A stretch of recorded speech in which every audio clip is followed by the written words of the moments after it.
Ready? ഒരാളും കൂടി ഉണ്ട്.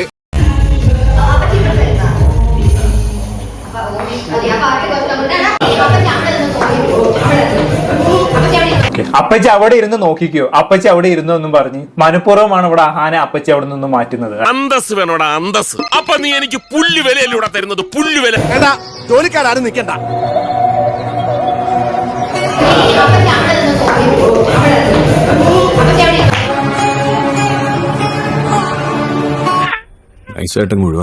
അന്നേരം അവിടെ നിന്ന് അപ്പച്ചി നിങ്ങൾ അപ്പുറത്ത് പോയി ഇരിക്കുമെന്നും പറഞ്ഞ് അപ്പച്ചി അവിടെ നിന്നും അഹാനെ മാറ്റി നിർത്തുന്നുണ്ട്. അതാണ് അഹാനെ വീണ്ടും വൈറലാവാൻ കാരണം.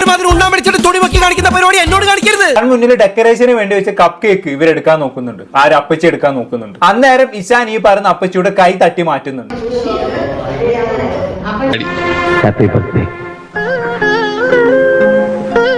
ശരിയല്ലേ?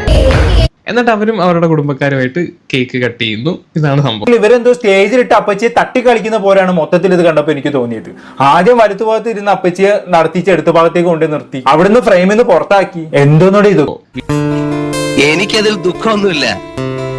അവരുടെ മോഹങ്ങൾ തകർക്കാൻ വന്ന ഒരു അശുഭ ജന്തു. പക്ഷേ എന്റെ മക്കളെ ഞാൻ തന്ന സ്നേഹത്തിന് കിടക്കട്ട് എന്റെ ഈശ്വരന്റെ പറയണം. അഹാനെ സപ്പോർട്ട് ചെയ്യുന്ന രീതിയിൽ അമ്മ സിന്ധു കൃഷ്ണയും പറയുന്നുണ്ട്.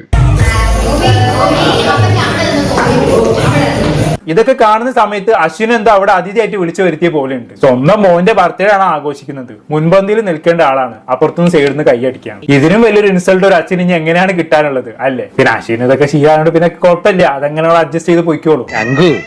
ഈ ആണുങ്ങൾക്കൊരു നെലിയും വിലയുണ്ട്, അത് നിങ്ങളായിട്ട് നശിപ്പിക്കരുതെന്നൊരു അപേക്ഷയുണ്ട്. വരട്ടെ.